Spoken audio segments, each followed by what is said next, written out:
Sintonízanos en radiolaRR.com.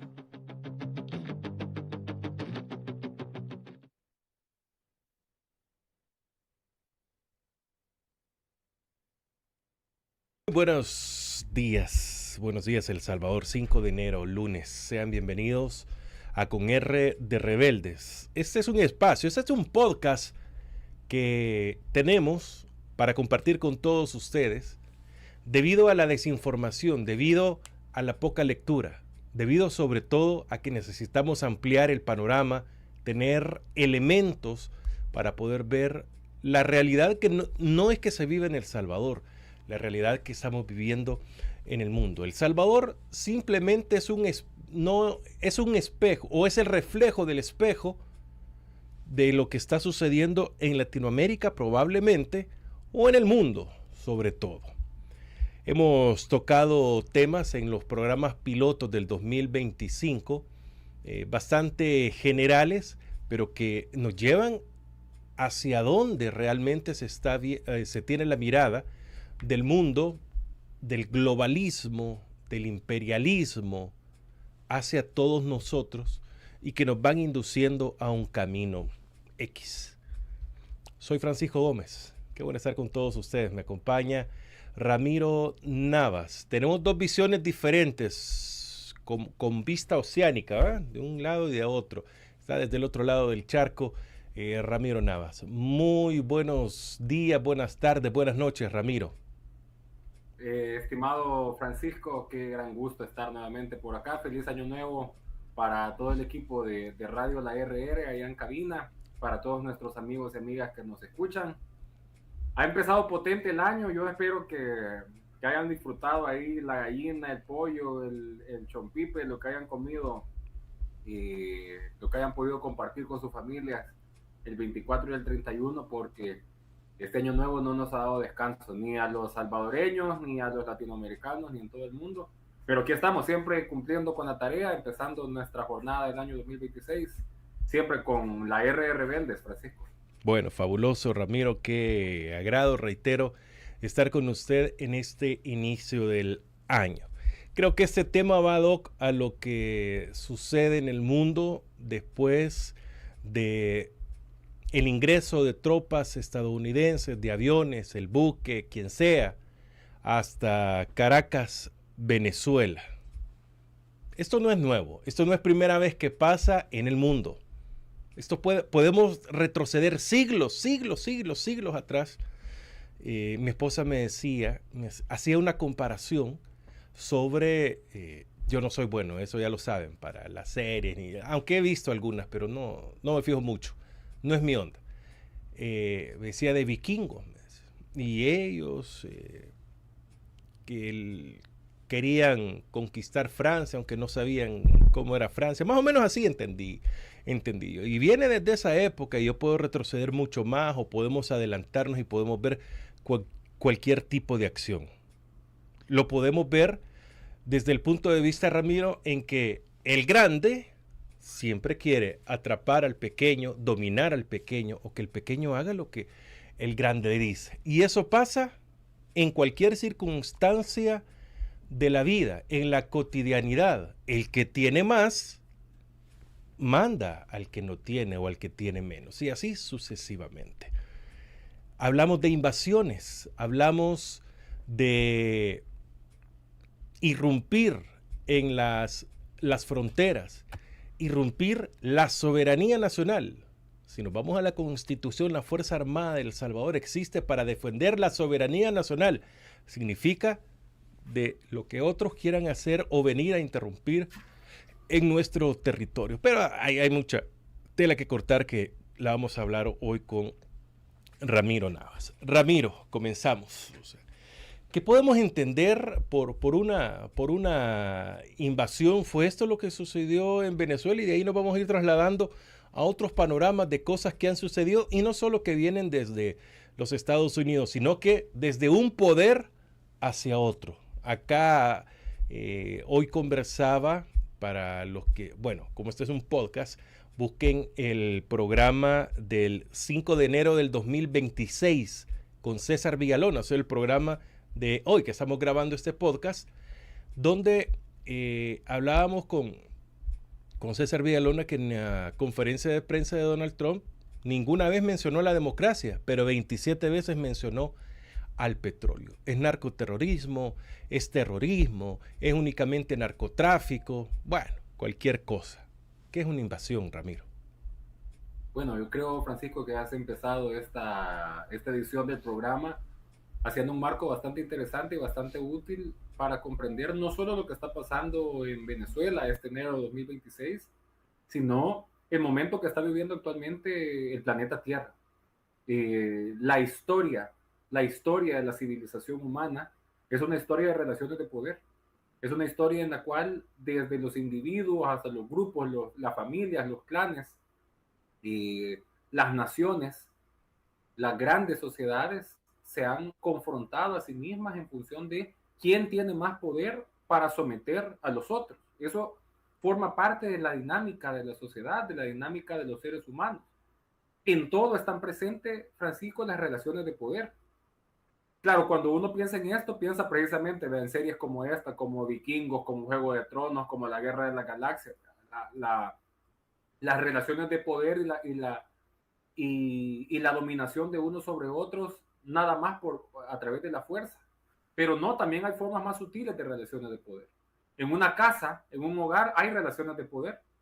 Entre pareja, entre padres e hijos, entre hermanos y hermanas, en el vecindario hay relaciones de poder que a veces se rigen, se ejercen a través de la persuasión y a veces se ejercen a través precisamente de la fuerza.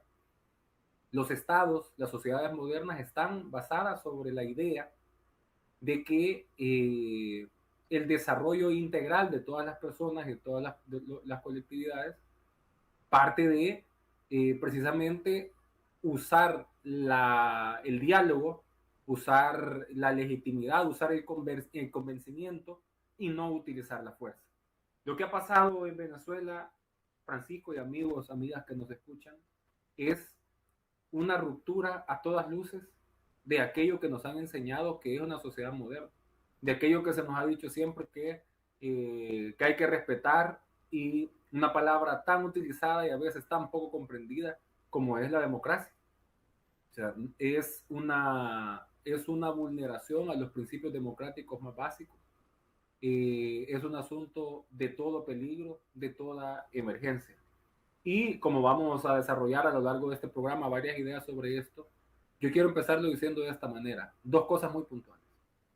Lo primero, los acontecimientos del 3 de enero de 2026, en los que Estados Unidos entró en una operación militar al territorio venezolano, es a todas luces un acto de injerencia contra la soberanía de un país, un acto a todas luces condenable, y por supuesto se trata de una invasión militar de los Estados Unidos a la República de Venezuela. Esto no quiere decir, y con esto cierro esta parte introductoria, esto no quiere decir, y alrededor de ese marco nos vamos a mover. Usted, amigo, amiga que nos escucha, puede simpatizar o puede no simpatizar con el gobierno de Venezuela. Puede estar de acuerdo o estar en desacuerdo, o incluso estar en contra de la llamada revolución bolivariana. Eso aquí se lo vamos a dejar a criterio de usted. Lo cierto es que todo pueblo debería de tener el derecho de resolver sus conflictos internamente. Y cuando esos conflictos no pueden ser resueltos internamente, hay toda un mecanismo, todo un sistema a través del cual activar la participación de otros actores. Eso no es lo que ha ocurrido en Venezuela. Lo que ha ocurrido es la apertura a un nuevo ciclo en el que Estados Unidos vuelve a funcionar a todas luces como policía del mundo, ahora con una cúpula todavía más brutal, todavía más antidemocrática y tiránica de lo que había ocurrido por lo menos en la historia moderna de América y del mundo. Voy a partir de este post de Gustavo Petro para que vean también las posiciones que tenemos. Dice Gustavo Petro en un post que publicó ayer, larguísimo por cierto, a las 6:54 hora del Salvador de la tarde. No sé si Maduro es bueno o malo, Ni siquiera sé si es narcotraficante. En los archivos de la justicia colombiana, después de medio siglo de lidiar con las mafias más grandes de la cocaína, no aparecen los nombres de Nicolás Maduro ni de Cilia Flores, quienes han llegado a denunciar son generales de la oposición venezolana, nada más buscando derribar el voto popular. El poder judicial en Colombia no me pertenece, es independiente a mí y lo maneja en gran parte mi oposición. Si se quiere saber de la mafia y de las cosas de la mercantilización de la cocaína, solo hay que ver los archivos judiciales de Colombia. Lo que sí puedo decir es que es injerencia completamente. Por ahí queremos comenzar. ¿Qué significa esta, muy rápida, por cierto, invasión, injerencia, irrupción, entrar en pueblo venezolano viniendo desde los Estados Unidos con una clara amenaza que tenía ya bastante días? Sacarlo, sin que, como diría mi santa madre, es ver llover, lo sacaron y no pasa absolutamente nada, se lo llevan a Nueva York. O sea, ¿por qué se irrumpe? ¿Por qué tomar esta potestad de poder sacar a un presidente de una nación, otro país? Bueno, esto se enmarca en la lógica que ha irradiado, que le ha impreso, que le ha inyectado Donald Trump al gobierno de los Estados Unidos desde su primer ejercicio, desde que empezó como presidente en 2016, pero que se ha profundizado ahora en su vuelta al gobierno en 2024. No se puede entender lo que está pasando actualmente en la región, en Venezuela, sin entender el proyecto político de Trump, el denominado movimiento MAGA, por su sigla en inglés, Make America Great Again, hagamos grande a América, entendiendo América como Estados Unidos, hagamos grande a Estados Unidos otra vez. Este movimiento que se ha convertido en una corriente política ideológica, que si el auge de la ultraderecha viene de MAGA, o MAGA es producto de esta tendencia en la ultraderecha, es otro punto de análisis que podemos, por supuesto, tocar. Pero lo cierto es que, independientemente de cuál vino primero y cuál vino después, si primero fue el brote de ultraderecha y de ahí salió el movimiento MAGA, o ha sido el movimiento MAGA el que ha impulsado la ultraderecha en el mundo, independientemente de cuál sea el orden, lo cierto es que el destino del planeta está atado a la relación que existe entre el movimiento de Trump, entre la fuerza política y geopolítica que representa Trump y el avance de las ultraderechas en todo el mundo. Hay que decirlo, desde que empezamos, cuando estábamos los martes en A Primera Vista, siempre mencionábamos esto, ¿no? La escalada autoritaria. Y siempre mencionábamos, y ahora lo reitero, el nivel de celeridad, el nivel de prisa, de velocidad con la que la ultraderecha ha avanzado en su escalada en todo el mundo. Es un proceso acelerado de acumulación de la ultraderecha y de avance. Y mientras va avanzando, esto es como un tsunami. Va avanzando y va rompiendo, va destrozando todo a su paso. Sin posibilidad de poder escapar por los costados. O sea, estamos viendo en la región, no solo en América, pero particularmente, estamos viendo un avance acelerado. ¿Cuáles son las características? ¿Qué es lo que Trump y el modelo MAGA le ha inyectado a Estados Unidos y a Occidente? Primero, volver, como decíamos al principio, a la lógica de la ley del más fuerte. O sea, que el que tiene la posibilidad de imponer su razón, de imponer su fuerza, de imponer su voluntad, lo hace sí porque sí, nada más. No necesita una legitimidad. A la ultraderecha actual le estorba la ley, pero no necesita modificarla. Eso es un factor bien importante, amigas y amigos. A diferencia de los fascismos y de los autoritarismos reaccionarios del pasado, del siglo XX y para atrás, en aquella época todavía había alguna preocupación por la formalidad de las leyes. Todavía había una preocupación por la apariencia de legalidad. ¿A qué nos referimos con apariencia de legalidad? a que se vea como si fuera legal. Ahora estas ultraderechas, particularmente a las que son, a las que están bajo el dominio, bajo el feudo de Trump, no les importa, no les interesa si parece legal. Lo que les interesa es que su público aplauda porque sienta que está dando resultados. Eso es lo más importante para ellos. Entonces, ¿por qué invadir Venezuela en este momento? Hay una temporalidad importante en el momento en el que ha ocurrido esto. Está pasando a inicios de 2026, en horas de la madrugada. Claramente es una acción que pretendía tomar por sorpresa no solo a Nicolás Maduro, no solo a las Fuerzas Armadas bolivarianas, sino sobre todo al mundo y al mismo público estadounidense. No olvidemos, esto es bien importante entenderlo, no olvidemos que este año es el gran escrutinio, es la gran encuesta a la que va a ser sometido Trump, como todos los presidentes norteamericanos, estadounidenses, porque son las elecciones de medio término, las llamadas midterm elections, que son en noviembre de este año. En las elecciones de noviembre se va a definir si el apoyo que los estadounidenses le volvieron a dar a Trump en el 2024 se va a mantener, va a aumentar, que es lo que Trump necesita para hacer avanzar su proyecto, o si el estadounidense le va a poner un contrapeso.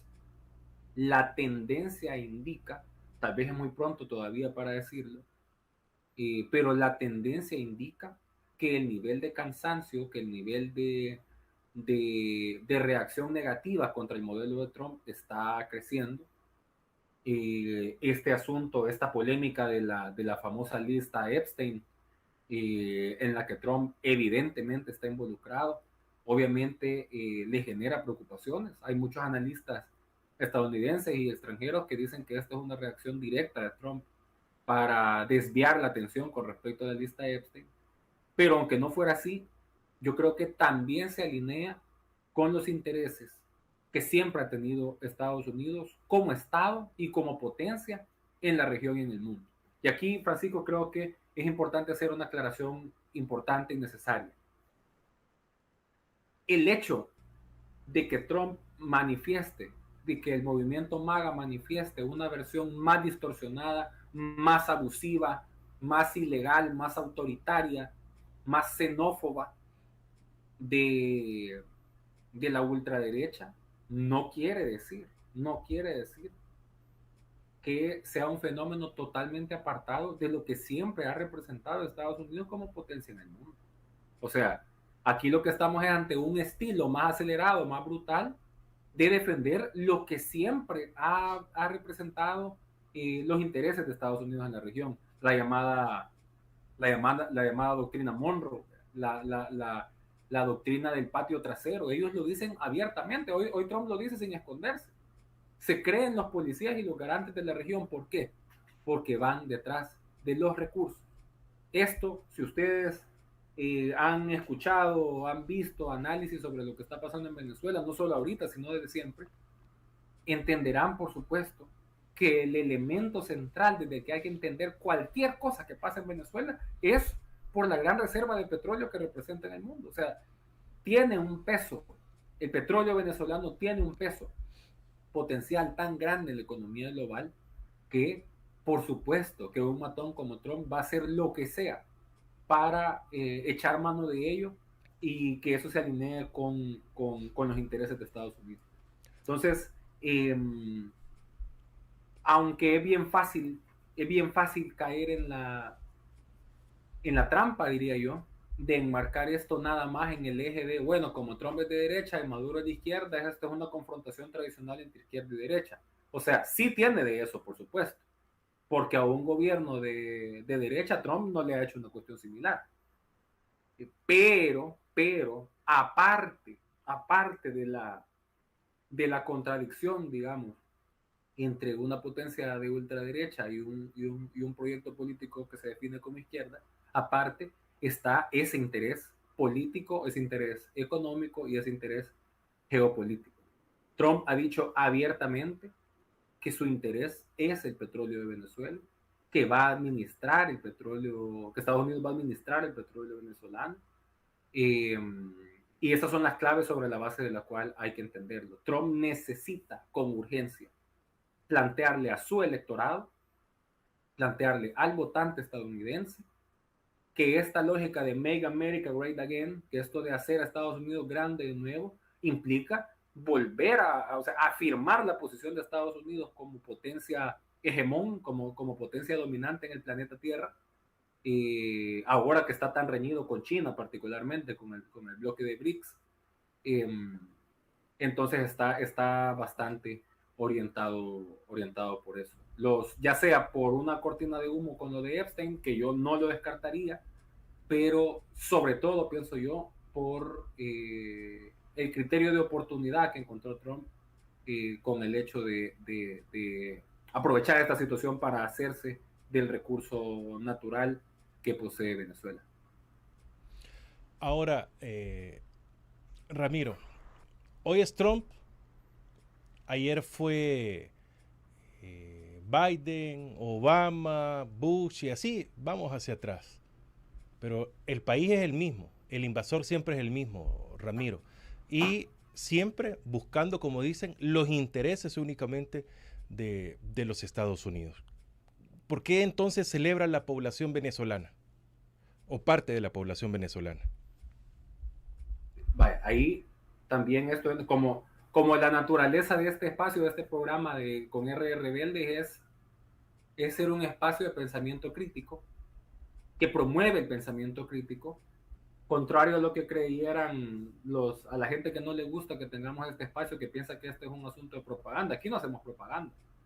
No ocultamos nuestras valoraciones, nuestras posturas, nuestras posiciones como personas, como lo que sea. Pero sobre todo proponemos y promovemos que se piense críticamente. ¿Por qué hago esta introducción a esta parte? Porque es bien fácil caer en reduccionismo.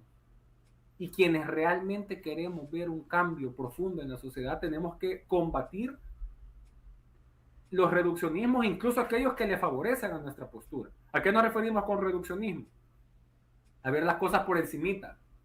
Como cuando, perdón, como cuando vamos a comprar una fruta y vemos que de la cáscara tiene mancha, un mango, todo manchado de la cáscara. Este mango ya se arruinó. Y cuando uno por casualidad viene, lo agarra a alguien más y lo empieza a pelar y ve que solo era la cáscara la que estaba manchada y de dentro el mango estaba bueno. O al revés. O un mango con la cáscara toda bonita pero adentro lleno de gusanos. Los reduccionismos nos hacen juzgar la pulpa de la fruta por cómo se ve la cáscara. Aquí estamos luchando. Estos espacios existen para no caer en el reduccionismo. ¿Qué reduccionismo corremos el peligro de caer actualmente? Ni todo el pueblo estadounidense es tan imperialista como su gobierno, como su estado. O sea, ni todo el pueblo estadounidense respalda, quizás ni siquiera la mayoría, respalda la doctrina geopolítica de su gobierno.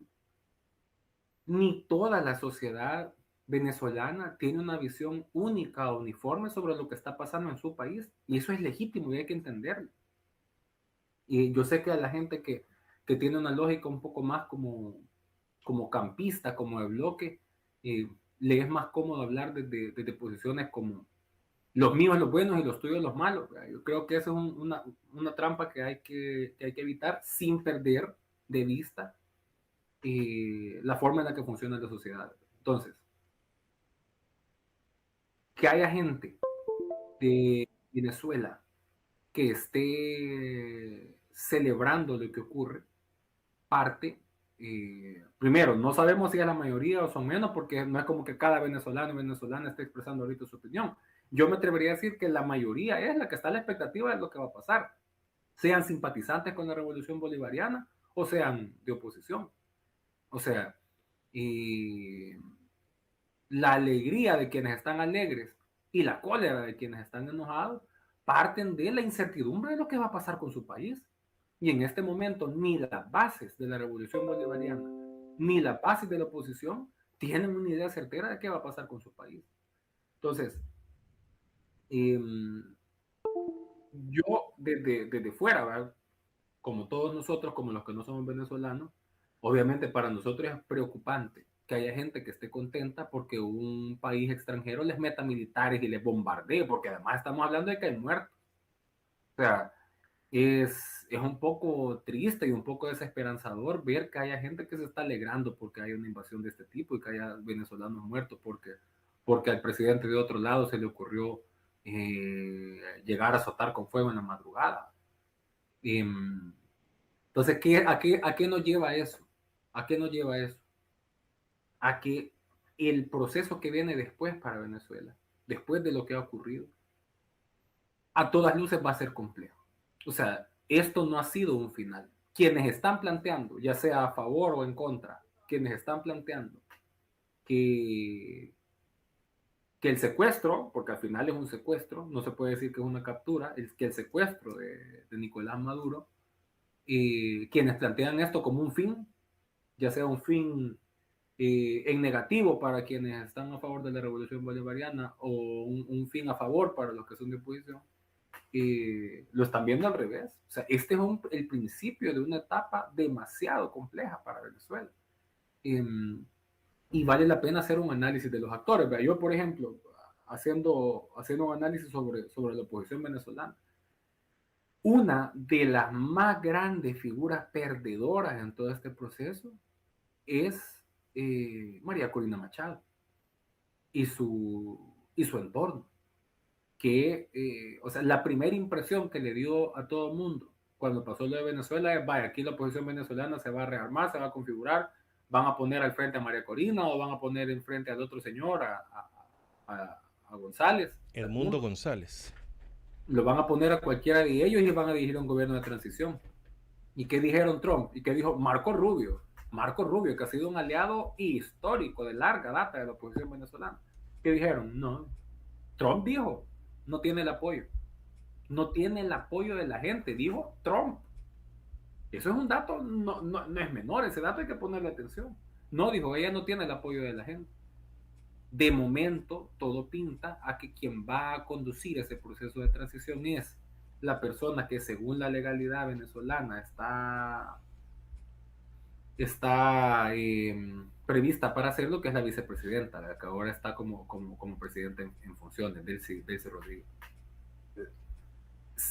Podemos decir que Trump no tenía la fuerza o la voluntad para quitar a todo el gobierno del PSV y poner a los opositores. Claro que podía hacerlo. Si un tironcito más le podía haber hecho falta. Hoy podía haber terminado esa operación. No lo hizo. ¿Por qué no lo hizo? Porque sabe, miren, gente como Trump y como su círculo son matones definitivamente, son abusivos, son bravucones, pero no están ahí por ser gente tonta. Es gente que sabe, es gente que analiza, es gente que estudia. Son agresivos en sus acciones, pero las tienen estudiadas. Entonces, Trump y su círculo saben que el gobierno del PSV tiene una legitimidad importante en una buena parte de la población. Si eso es la mayoría o no es la mayoría, es otro tema de otra conversación. Pero lo cierto es que una importantísima cantidad de la población venezolana respalda ese proceso, cuya cabeza han arrancado por la fuerza.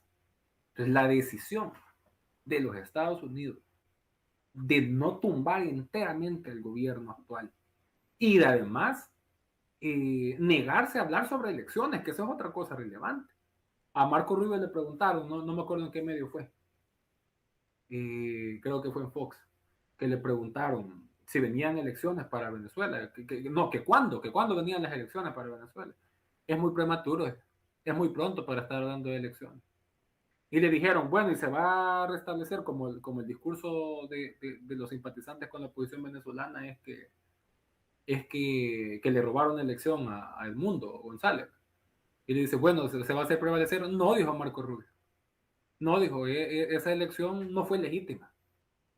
A ver, imagínense estar en la posición de la dirigencia de este grupo de la oposición venezolana que han hecho un cabildeo a nivel global, que hasta salió con esto del Premio Nobel de la Paz, María Corina Machado, y que ahora le den, o sea, y además asumir esa posición, imagínense asumir esa posición de pedir la intervención militar, o sea, que un líder político de un país salga diciendo, vengan, por favor, intervéngannos con armas, pagar el costo político que implica asumir esa posición y que después vengan los Estados Unidos y desconozcan y digan, no, la verdad es que con ella no tenemos entendimiento porque no tiene liderazgo.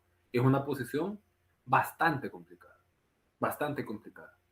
Y ojalá, ojalá esto sirva para que todo el mundo se entere que la solución a los problemas de soberanía nacional deben pasar necesariamente por los actores nacionales. Y la gente que es simpatizante con la oposición venezolana puede decir, pues sí, pero la cosa es que se agotaron las condiciones internas y ya no se podía hacer nada. Yo no tengo una solución para eso, honestamente. No creo que nadie la tenga. Pero si de algo estoy seguro, es que si creían que no había nada que hacer con cómo estaban antes del 3 de enero, hoy, como están las cosas en Venezuela, muchísimo menos tienen un margen para hacer nada más. Hoy la administración del futuro de la República de Venezuela ya no está en manos de los venezolanos, a menos que hagan un proceso por recuperar esa soberanía, que son, como decimos, otros 5 pesos aparte. Acá está muy en juego el derecho internacional. ¿Qué dice? ¿Se debe respetar? ¿Cuál es el deber ser de cada uno de estos momentos? Hitler lo hizo hace 100 años, hace un siglo realmente. Estamos hablando más o menos de esa época. Lo hizo Hitler, se burlaba del derecho internacional y hablaba de países. En ese momento estamos hablando cuando el poder lo tenía Alemania, por parte de todo lo que había hecho Hitler. Hoy parece que el gobierno de los Estados Unidos lo está haciendo de la misma manera. Amenazan a Colombia también de la misma forma. Liberan a un narcotraficante, porque todo esto parece que lo capturan por drogas, pero al final sabemos que es el petróleo.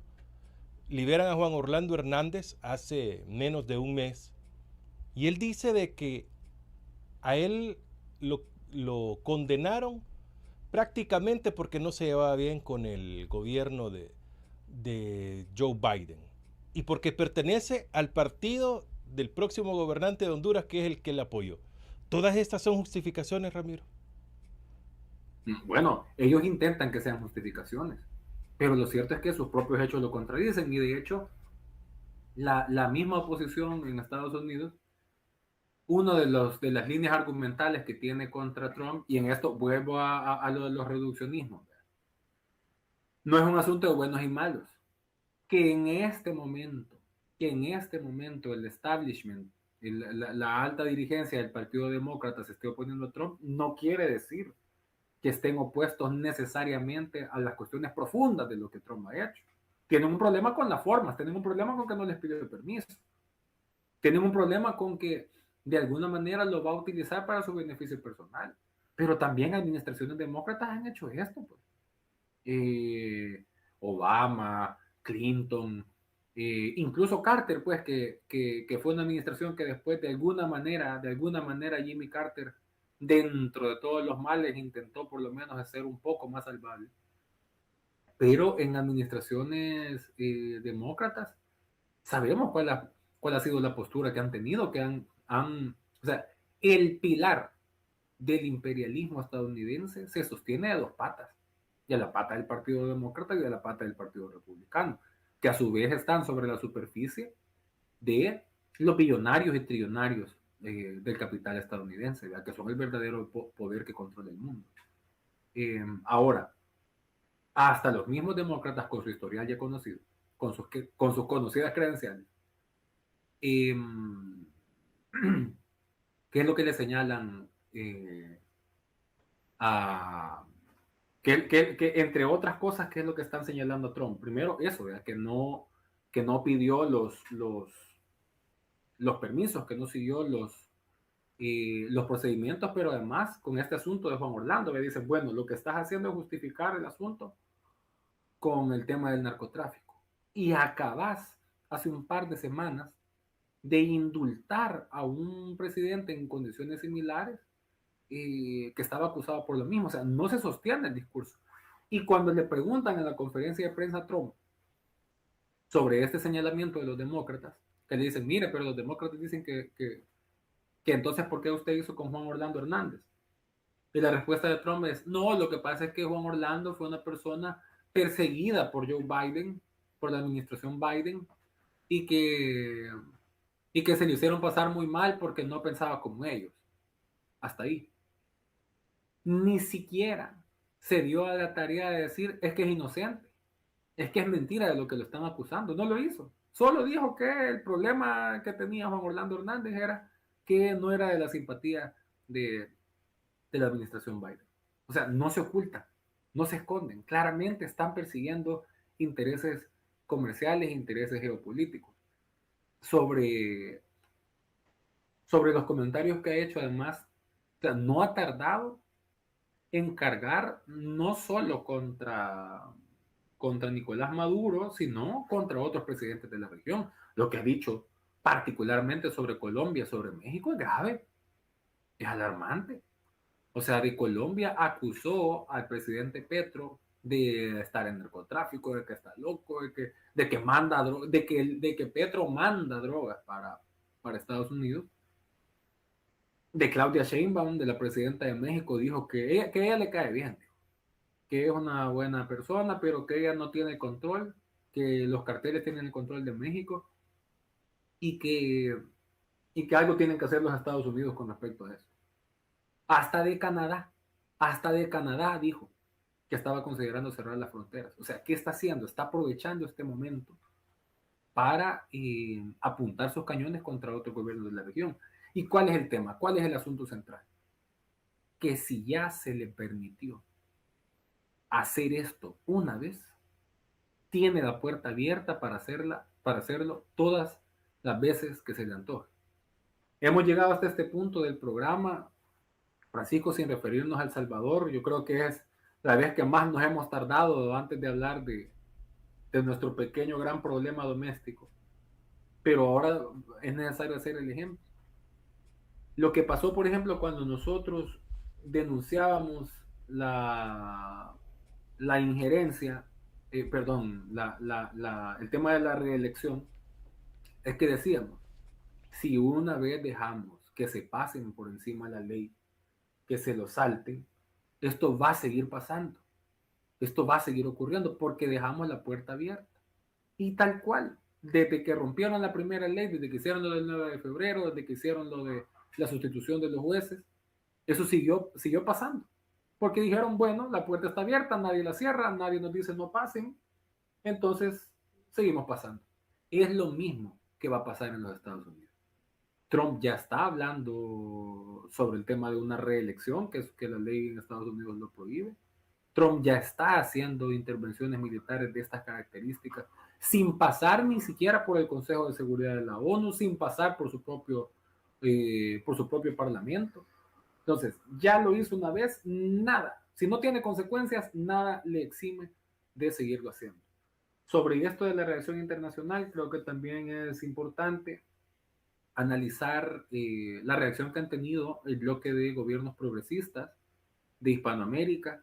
Hay un pronunciamiento conjunto de, entre otros, no sé si me acuerdo de todos, pero particularmente de Colombia, de México, de Brasil, de Chile, de España, de Uruguay, creo que son todos, que han expresado su condena.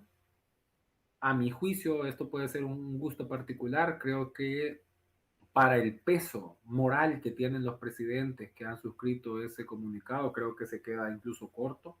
No hay una referencia abierta hacia Estados Unidos. Yo creo que era meritorio que la hicieran. Pero al menos han tenido una postura que no se alinea con la de otros, ¿verdad? Que prácticamente están legitimando la invasión. Aquí hay gente que ha dicho, bueno, hay que ver cómo reacciona Rusia, cómo reacciona China, cómo reacciona Irán.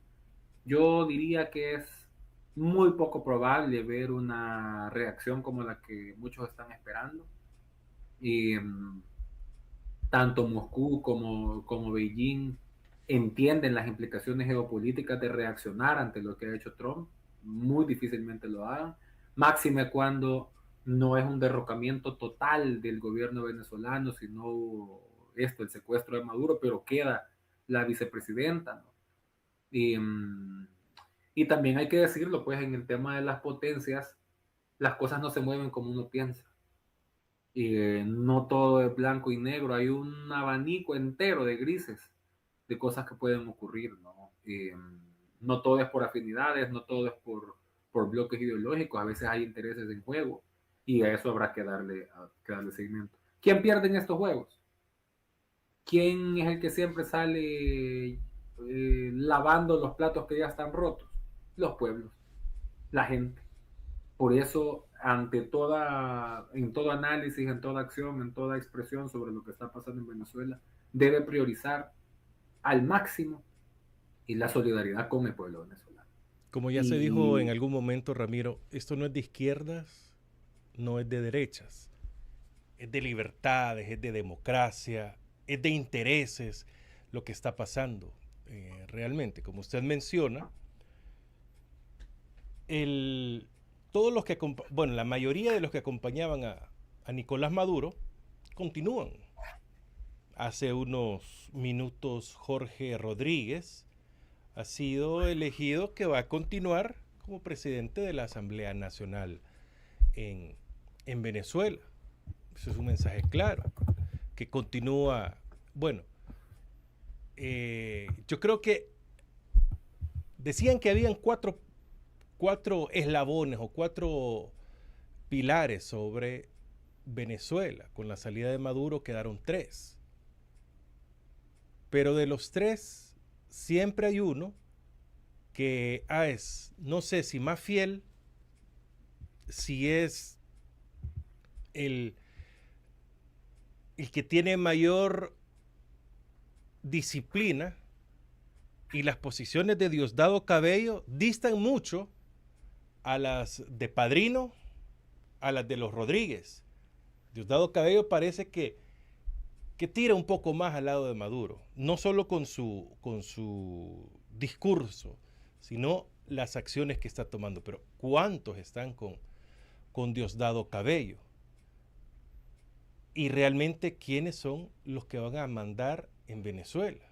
Ya se les advirtió que viene un segundo ataque sobre Venezuela si no se porta bien Dilcia. Sí, Dilcia, ¿no? Delcy. Delcy Rodríguez. Pero, ¿hasta dónde va a abarcar el poder de Donald Trump y Marco Rubio, que supuestamente es el negociador al final de todo esto? Trump viene a poner las últimas palabras y a dar la cara, pero Marco Rubio es el operador prácticamente de todo lo que está sucediendo y el que habló con Raimundo y Medio Mundo para que esto se diera de una forma tan exacta, sabiendo a dónde es que estaba Nicolás y su pareja, que no hubiese tanto derramamiento de sangre, aunque se dice que prácticamente toda la escolta mataron. ¿Qué pasó acá? ¿Qué pasa con todo el enderredor que tiene Nicolás Maduro en Venezuela? ¿Se habrá llegado a un entendimiento de decir, bueno, no sabemos qué hacer, mejor nos hacemos los del ojo pacho y que continúen caminando? ¿Dónde está el poder realmente en Venezuela? ¿Era únicamente Nicolás Maduro o habían más sectores? En procesos de cualquier característica, incluso en procesos donde hay un liderazgo fuerte, obviamente el papel del líder, del principal vocero, es fundamental como referencia política, como referencia ética, simbólica, pero muchos procesos, incluso el mismo proceso venezolano, ha demostrado que la ausencia del líder no necesariamente implica la caída del proyecto. Lo vimos cuando falleció el fundador de este movimiento político, que fue el presidente Hugo Chávez. Cuando fallece Chávez, se da una transición hacia Nicolás Maduro y el proceso de alguna manera continuó. hoy se pone a prueba nuevamente la continuidad de este proyecto. No sería la primera vez que el proyecto de la Revolución Bolivariana es sustituida su pieza que está en la cabeza, pues, aunque por condiciones obviamente muy distintas, ¿no? Diametralmente distintas. Cuando pasan estas cosas, Francisco, es bien fácil caer en análisis a veces hasta conspiranoicos, no sospechosos, con lo cual no estoy diciendo que no sean creíbles, razonables o ciertos, pero por eso digo, no podemos dedicarle mucho tiempo al análisis de y qué habrá pasado y quién vendió a quién, cómo es que entraron, porque es lo que la gente comenta en las redes, cómo es que entraron los aviones gringos como Juan por su casa y nadie los advirtió, no hubo una defensa militar más organizada, no hubo bajas sensibles, ni siquiera daños sensibles en los instrumentos norteamericanos, y eso da para, incluso los latinoamericanos somos especiales, ¿verdad? Para ver, y no se ven ni afligidos, no se le quiebra la voz, se ven tranquilos, ¿verdad? Hacemos un análisis hasta del lenguaje corporal.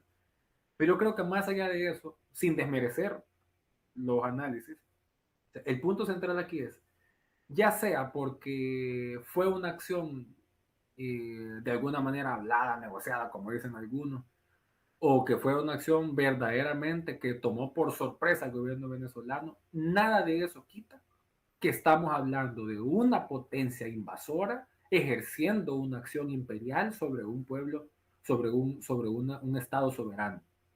Y aquí hay otra cosa por este tema particularmente con la gente que respalda a la oposición venezolana. No hay que confundir soberanía con legitimidad. O sea, aquí, si un día quieren que hagamos un debate, que le dediquemos un programa a hablar sobre los pormenores de la Revolución Bolivariana, vaya, lo hacemos. Y ahí podemos hablar de la legitimidad del gobierno, vaya, nos echamos otro debate. Pero el hecho de que un gobierno sea legítimo o no, no deja de estar en el ámbito de lo que debe decidir el propio pueblo venezolano, el propio pueblo de cada país. Pero que un Estado se meta con aviones militares y se lleve al presidente, independientemente de la legitimidad o no de su gobierno, es un atentado contra la soberanía. Porque independientemente de si el gobierno es legítimo o no, el territorio no deja de pertenecer a un Estado soberano. Ese es el elemento central para entender lo que va a pasar. Ahora, si nos queremos meter en el tema de la continuidad, que es lo que en efecto puede afectar al pueblo venezolano, el escenario más que todo el mundo esperaba, como dije hace rato, es que fuera un derrocamiento total, que se pusiera un gobierno de transición más vinculado con la oposición, y que, o ya sea, se restableciera, entre comillas, el gobierno que supuestamente apoyaba a Estados Unidos, que era el de la oposición, el de González y María Corina, que se restableciera ese, o que se pusiera un gobierno transitorio para que hubieran elecciones. Ninguna de las dos cosas es la que parece que va a pasar. O sea, lo que parece es que Marco Rubio y Trump van a intentar mantener una especie de diálogo con el gobierno que ahora encabeza Delcy Rodríguez. Ese cambio, y con esto termino, ese cambio, porque a mi juicio es un cambio, en la postura, particularmente de Marco Rubio, debería de ser una lección, ahora sí, para los simpatizantes de la oposición venezolana, no solo en Venezuela, para los admiradores y simpatizantes de la oposición venezolana en el resto de la región y del mundo. Plegarse con figuras como Trump, como el ala maga de los republicanos, como los republicanos en general, no es rentable. Roma no paga traidores, decía el dicho famoso. El historial de Marco Rubio le hubiera dicho a quien sea, que él iba a ser un acérrimo defensor de que la oposición venezolana condujera el proceso de transición. Pero ahí está ahora. En Televisión Nacional no han pasado ni 72 horas y ya está él diciendo que no, que la oposición no tiene la legitimidad para conducir un proceso de transición. Ahí está. la oposición venezolana se echó años cabildeando el apoyo del ala más radical. Bueno, el papel que han tenido los venezolanos que ya están legalizados como ciudadanos en Estados Unidos, que han sido críticos, que fueron fundamentales para que Trump fuera electo presidente. Ahí está. Esa es la respuesta que les da el proyecto de ultraderecha que respaldaron y al que apoyaron. O sea, debería de ser una lección. Aquí, esto también lo dijimos en su momento en los programas de Primera Vista. El gobierno de Trump, de alguna manera, también es un gobierno de coalición. Lo que pasa es que eso es un poco más invisible. Pero hay dos corrientes fuertes que convergen y disputan dentro del gobierno de Trump.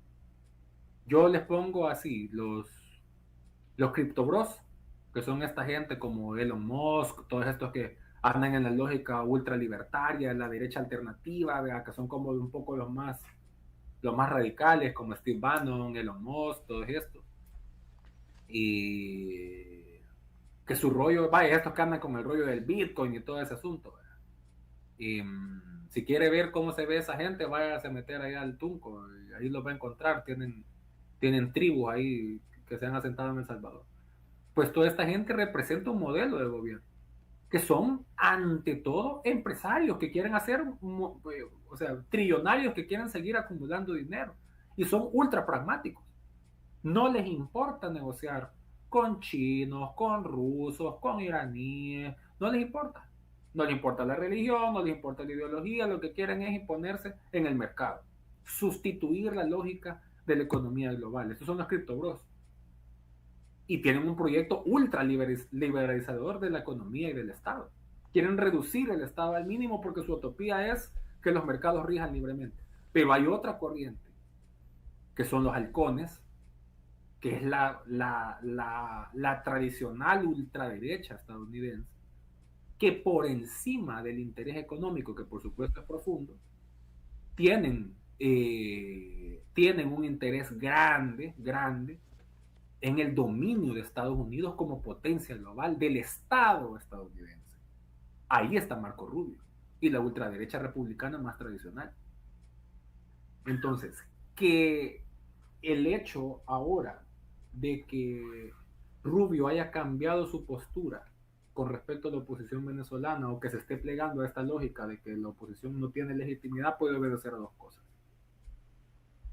Uno, o a que la lógica esta de los criptobros se impuso y que no les importa incluso negociar con alguna facción del gobierno venezolano con tal de hacerse de su petróleo.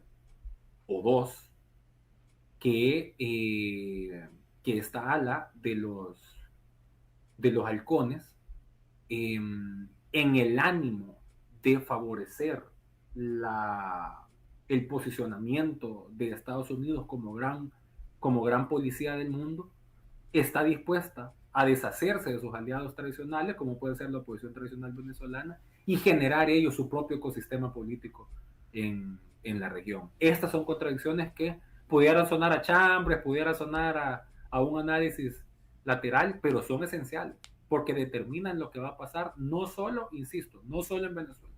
Lo que ha pasado en Venezuela no es un problema nada más para el pueblo venezolano. Abre la puerta para que esto pueda ocurrir. En Colombia, en México, que ya están avisados, pero además en cualquier otro país de la región y como ha venido pasando en el mundo. Hay un historial de que Estados Unidos ha hecho esto en América Latina y en todo el planeta. Ahora nos toca. ¿Nos podemos ver en ese espejo Latinoamérica? ¿La región centroamericana? ¿El Salvador? Bueno, 1989, Panamá. Ahí salía Noriega.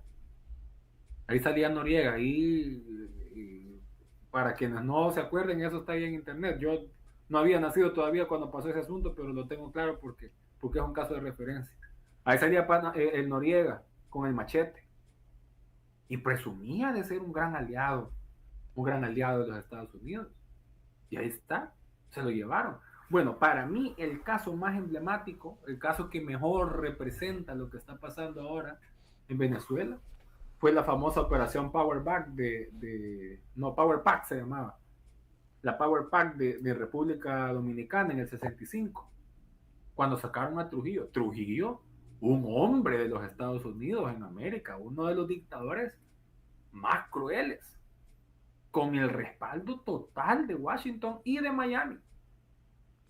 ¿Y qué pasó? Había un líder popular, el fundador del PRD, creo que es Partido de la Revolución Democrática de República Dominicana, el PRD, este señor Juan Bosch, que tenía la popularidad. Igual que ahora en Venezuela, entonces todo el mundo decía, bueno, tumbaron a Trujillo y van a poner a Juan Bosch porque es el popular. No. ¿Qué hizo Estados Unidos? Se sacudió a Trujillo y lo sacó y pone a este señor de apellido Balaguer, que era una de las personas del círculo de confianza de Trujillo. Y él, este Balaguer, fue el que terminó de ordenar, puso las cosas en regla para garantizar que la extensión del dominio de Estados Unidos sobre República Dominicana. No tan lejos, Guatemala, cuando derrocaron a Jacobo Arbenz. Imagínense ese tema de Jacobo Arbenz. ¿Cuál fue el gran pecado de los gobiernos de la llamada Revolución de Octubre en Guatemala? El gobierno de Arévalo, el papá del actual presidente de Guatemala, del primer Arévalo y Juan José Arévalo, y después su sucesor Jacobo Arbenz. ¿Cuál es el gran pecado que cometieron? Que querían hacer una reforma agraria. Y como en ese momento la United Fruit Company, que era una poderosa argolla oligárquica estadounidense, tenía los intereses profundos en la región, se lo tumbaron. Se tumbaron a Jacobo Arbenz y metieron a Guatemala en una crisis complejísima de la que al día de hoy todavía siguen pagando los estragos. O sea, cada lugar, y si no, Irak, Afganistán, o sea, cada lugar, Libia, cada lugar al que llegan los Estados Unidos lo dejan peor. Lo dejan peor. No es una solución para los pueblos. En El Salvador, aunque no hubo formalmente una invasión de estas características, pero la presencia de los cuerpos estadounidenses, de la CIA, del Departamento de Estado, de la DEA, pero particularmente de la CIA en el tiempo de la guerra fue evidente, pues todos los militares que fueron formados en la Escuela de las Américas. O sea, hay una presencia evidente, destinaban importantes cantidades de recursos para la guerra en El Salvador, para el financiamiento de los contras en Nicaragua, o sea, para el financiamiento de los cuerpos incluso paramilitares en algunos países, que está documentado. Entonces, el paso de Washington, el paso de los Estados Unidos por nuestros países, casi nunca se convierte en una buena noticia para los pueblos. Hay evidencia. Cuando nosotros nos oponemos a lo que ha ocurrido en Venezuela y lo catalogamos como una invasión, lo catalogamos como un secuestro del presidente, no necesariamente implica que uno esté a favor. Que podemos estarlo, podemos no estarlo, eso ya, como les digo, es otra conversación. Pero incluso quienes se consideren demócratas, incluso aunque estén en contra, deben de reconocer que esa no es la salida.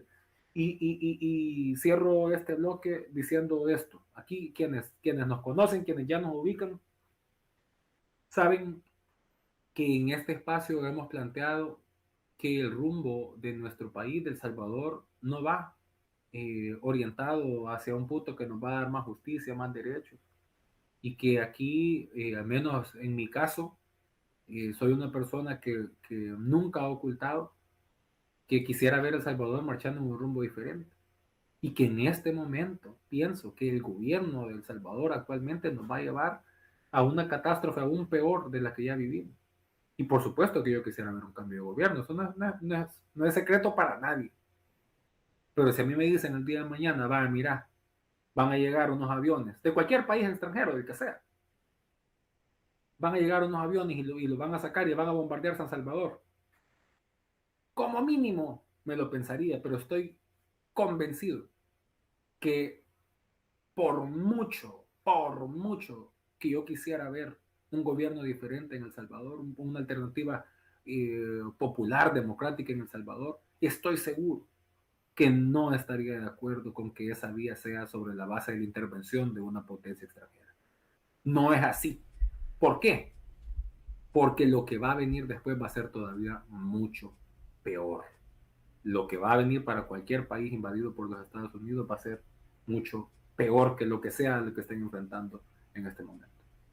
Ahora, Ramiro, independiente de lo que pase en Venezuela, este tipo de invasiones se van a parar, y no hablo solo de Estados Unidos, porque no solo ellos lo hacen, pero ¿esto va a parar en el mundo o estamos frente a un capítulo más de esta serie? No, es que hay que hacerlo parar, porque en automático la ultraderecha y la derecha en general, la derecha antidemocrática, han llegado hasta donde sus condiciones se lo han permitido. Todos los avances que existen en materia social, en materia institucional, en materia de derechos civiles y políticos, no son gracias a los estados, son a pesar de los estados. Es porque la misma gente ha luchado para garantizar sus derechos. Y la gran victoria del neoliberalismo, que no triunfó como modelo económico, pero que sí que triunfó en el ideario social, fue convertirnos en una sociedad del sálvese quien pueda. Eso lo decimos a cada rato aquí. Entonces, ¿qué pasa? Medir si esto se va a repetir pasa por medir qué tanto hay una capacidad de reacción y de oponerse a que estos atropellos sigan aconteciendo. Aquí juega un papel importante la comunidad internacional, por supuesto, pero juega un papel mucho más importante la solidaridad y la unidad de los pueblos, que es, que es lo fundamental, que es lo crítico. Entonces, yo decía al principio lo de los reduccionismos. Yo puedo pasar quizás unas 3 horas más hablando de todos los estragos que puede generar Estados Unidos como potencia, como gobierno, sus élites. Pero yo puedo dar fe de que hay gente muy noble en el pueblo estadounidense, de que hay gente que se opone a que sus impuestos, a que sus instituciones sean utilizadas para someter a otras naciones del mundo. No te puedo decir ni siquiera si es la mayoría, no lo sé. No sé si hay cómo contar eso. Pero hay una importante cantidad del pueblo estadounidense que no coincide con la lógica colonialista, imperial de su gobierno. Entonces, y veo una ventana de oportunidad en los acontecimientos que se están desarrollando en el escenario político. Yo hubiera preferido que la gran noticia del principio del año 2026 hubiera sido la toma de posesión del alcalde de Nueva York. Una toma de posesión, sé que esto puede ser un tema sensible, pero se juramentaron a 3 funcionarios. No me acuerdo exactamente el nombre de las funciones, pero es como el alcalde, es algo así como un administrador, como una especie de tesorero de la ciudad, y hay otra tercera función, que no me acuerdo bien, como un fiscal, algo así. La cosa es que los 3 funcionarios que fueron juramentados el 1 de enero del 2026, uno fue juramentado con la mano sobre la Biblia, sobre nuestra Biblia cristiana, otro sobre la Torá y otro sobre el Corán. En el mismo acto, 3 juramentaciones sobre 3 credos diferentes, con ministros religiosos de todas las religiones. Hay gente para la que eso es un retroceso. No, hombre, ese es el mayor avance que pueda tener la sociedad. Y que esté pasando ahí, en el corazón del capitalismo mundial, que la gente vio a un candidato joven, musulmán, migrante, abiertamente socialista, que condena a Israel y que está a favor de Palestina, ahí en Nueva York, y que millones de personas han votado con él, es que tiene que ser una buena noticia para el mundo. Algo tiene que estar sanando, o algo tiene que estar muy descompuesto también, como para que eso haya sido posible ahí, en la ciudad de Nueva York. Que Mandani iba a ser un líder de una gran revolución global, lo dudo totalmente. Lo dudo completamente. Es que lo que se celebra no es, si puede, el chavo puede llegar a ser hasta mal alcalde, pues. Pero el tema es ese ímpetu, ese espíritu social que hizo posible que la gente eligiera a un perfil con sus características en la era de Trump. Eso es una buena señal. Es un síntoma de que incluso en el corazón del colonialismo, en el corazón del capitalismo más voraz, pueden haber vientos de esperanza. Yo sí, no es que deposite toda mi confianza en ello, pero tal vez el gran enemigo que Trump no ha podido encontrar en sus vecinos, en las otras potencias, tal vez lo encuentre dentro de su propio pueblo, que verdaderamente logre plantar una alternativa que no sea ya o sea, que pierda Trump y que gane otra vez un demócrata neoliberal, poco o nada va a ser la diferencia. Pero si verdaderamente existe un proceso en el cual un cambio profundo de conciencia haga que una plataforma más transformadora, más progresista, con una visión más hacia la justicia social y hacia un cambio profundo del papel de Estados Unidos en el mundo, si se logra que una fuerza con esas características cambie la correlación, pues sin duda podría llegar a ser una buena noticia para el planeta. Sí, muy buena o muy mal, muy buena o muy mala noticia. Bueno, yo quisiera, según lo que leo, que ha terminado la audiencia de Nicolás Maduro ya en Nueva York, se han declarado ambos personalmente inocentes, tanto Cilia como Nicolás Maduro, y el juez manda a el 17 de marzo será la audiencia, según lo que alcancé a leer, pero acá está. Juez ordena a Nicolás Maduro comparecer ante el tribunal el 17 de marzo para la audiencia. Esto significa de que de acá al 17 de marzo vamos a tener una novela completamente a diario y puede pasar cualquier cosa en Venezuela mientras Maduro está en Nueva York con Cilia. Ahora, Ramiro, ¿y nosotros como El Salvador nos podemos ver en ese espejo? El Salvador tiene que agarrar algo, nos parecemos a Venezuela. Muchos dicen la diferencia de Venezuela con muchos otros países muy similares es que no tienen petróleo, no tienen nada a lo que se les pueda llegar a exigir. Por eso es que alguien decía de que cuando Nayib Bukele dijo que Dios nos puso en nuestro suelo la mayor reserva de oro del mundo, que acá estaba, dicen inmediatamente venía Estados Unidos a intervenirnos completamente para llevárselo.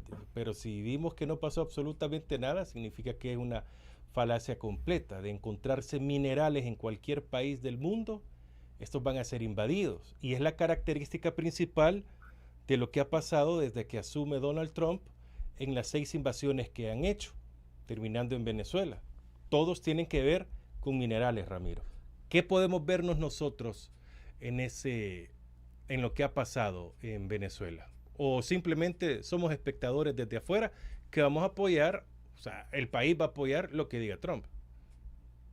No, a ver, espectadores nada más no podemos ser, porque es algo que está pasando en esta región y de alguna manera estamos vinculados. Además, como en la historia de América Latina, somos tan pequeños y estamos tan cerca que lo de uno siempre nos afecta a los otros. Y particularmente Venezuela, desde finales de los 90 para acá, ha sido un tema en toda la región porque el discurso de Estados Unidos y de las derechas locales siempre ha sido, o sea, en todas las campañas hemos visto que siempre hay una candidatura que supuestamente va a convertir ese país en Venezuela. O sea, han hecho de Venezuela un molde y que siempre sale ese fantasmita asustando o queriendo asustar en todos los procesos electorales. Y, entonces, de alguna manera estamos vinculados, pero en El Salvador, por un lado, por el otro, también hay una presencia relevante de actores venezolanos. Yo he visto ahí en redes sociales que están cuestionando bastante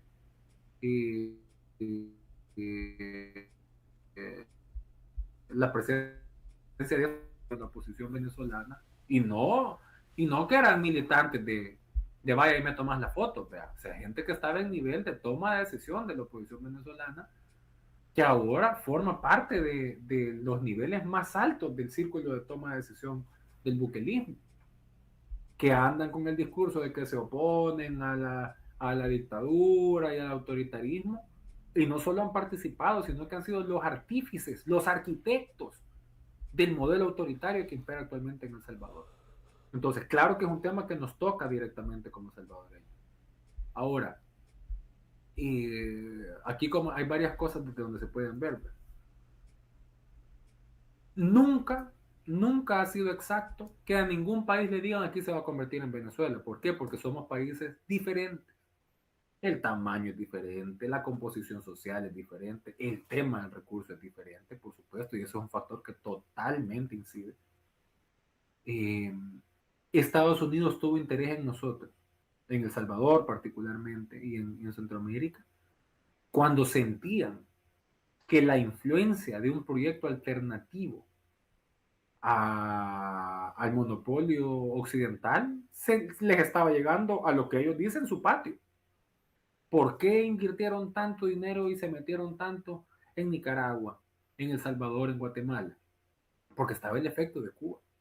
El triunfo, otra vez voy con la misma, independientemente de si usted está de acuerdo o está en contra. Y el hecho objetivo es que la revolución cubana fue un proceso que cambió, que partió el siglo XX en dos mitades y que cambió totalmente la dinámica de los Estados Unidos hacia América Latina. Entonces, el efecto que generó el triunfo de la revolución cubana detonó una ola de procesos revolucionarios en toda la región que Estados Unidos sintió en la urgencia de contener. No pudo contenerlo en Nicaragua, que en el 79 gana también la revolución sandinista. Entonces, ¿qué dijeron los Estados Unidos? No es porque El Salvador tuviera oro, no es porque tuviera petróleo, no es porque quisieran nuestro azúcar, nuestro maíz, nuestro café. Es porque la consigna en aquel momento era, si Nicaragua venció, El Salvador vencerá. Entonces, Estados Unidos tenía un interés político en detener la revolución salvadoreña. Y por eso fue que invirtió tanto. ¿Qué pasó cuando lograron contener? Cuando cae el muro de Berlín y el mundo bipolar cambia su configuración, el consenso neoliberal se impone. Después de la disolución de la Unión Soviética, ¿qué dijo Estados Unidos? Bueno, ahora nos vamos a enfocar en otras cosas. Siempre mantuvieron, por supuesto, una campaña agresiva, brutal contra los proyectos de izquierdas en todo el mundo, pero sus intereses ya no estaban en países pequeños y pobres, donde la escalada, digamos, de los proyectos revolucionarios estaba de alguna manera contenida. Difícilmente ahora vamos a volver a tener el interés de Estados Unidos. O sea, ahora estamos en el esquema de Trump, porque Bukele se ha encargado durante tanto tiempo de colarse en la foto y de enseñarle que aquí o que en El Salvador hay un gobierno que simpatiza con él. Y porque algún interés tiene en toda la población salvadoreña que está viviendo en los Estados Unidos, pero tiene interés en ellos porque los quiere mandar de regreso. O sea, eso es todo. Las administraciones gringas van a hacer lo que sea para que los salvadoreños vuelvan a El Salvador. Van a hacer lo que sea menos lo que tienen que hacer, ¿verdad? Que es favorecer que nuestro país tenga condiciones, ¿verdad? Dejar de reproducir esos esquemas que generan desigualdad. Entonces, ni por la buena ni por la mala nos podemos ver en el ejemplo de Venezuela. O sea, incluso para quienes dicen por el tema de que El Salvador es una dictadura, la supresión de garantías, o sea, puede haber cosas que por la buena o por la mala se parezcan, pero las condiciones del país son diferentes. ¿Qué es lo que hay en común para Venezuela, para El Salvador y para todos los pueblos del mundo? Que salir de los procesos, de cualquier tipo de proceso autoritario, implica necesariamente un cambio en la correlación social y popular. E implica que el papel de las alianzas internacionales, sean organizaciones, sean otros países, otras potencias, tiene que ser el de fortalecer desde el marco de la soberanía la capacidad de los pueblos de definir cuál es su pretensión hacia su propio futuro, no decidir el futuro de esos países por ellos. Esa es una gran diferencia. Ojalá. Este es un tema que divide un montón. Y El Salvador está empezando este año, que va a ser un año prácticamente preelectoral, dicen unos, pero la verdad que es un año electoral. O sea, que las elecciones sean en el 2027 no quiere decir que este no sea un año electoral, porque la gente va a empezar a decidir por quién votar o empezar a ver las propuestas electorales este año. O sea, este es un año electoral en El Salvador, es un año electoral en Estados Unidos. Lástima, con esto cierro, lástima que este tema sea tan polarizante. Yo que siempre he hecho votos y he promovido la unidad de las fuerzas opositoras, estoy seguro de que este es un tema que va a hacer marchar en sentido contrario, cuando no a dinamitar esos esfuerzos de diálogo. Ojalá por lo menos una sola de las fuerzas haga una lectura aterrizada, sensata, crítica sobre lo que está pasando. Y que esto no se convierta en la excusa que necesitaban aquellos que nunca han querido la unidad de las fuerzas democráticas salvadoreñas. Con esto termino. Burkina Faso logró frustrar un nuevo intento de golpe de Estado. De acuerdo a distintos reportes, mercenarios se preparaban para matar al presidente Ibrahim Traoré y a todo su gabinete con drones, por medio de drones. Muchos apuntan a Francia como posible responsable. Todo sucedió casi en simultáneo con el ataque de Estados Unidos sobre Venezuela. El tablero mundial sigue en movimiento porque Traoré es otro punto donde están los reflectores en otro sector del mundo, Ramiro. Sí, así es. Vale, y si se confirmara el involucramiento de Francia, no sería ni sorpresivo ni inexplicable. O sea, es el papel que han jugado las potencias colonialistas. O sea, aquí yo que les hablo hoy aquí desde Europa, o sea, estos países, uno viene ya sea a Estados Unidos, a Canadá, aquí a Europa, y ve a las calles bonitas, todo limpio, y el transporte público, y se maravilla. Y es bien fácil echarse la culpa a uno mismo, decir como, oh, chica, en nuestros países la gente toda desordenada y no sé qué. Y puede ser cierto. Pero no hay que olvidar que la riqueza del mundo se ha distribuido en función de quienes se la han tomado y de quienes se la han repartido.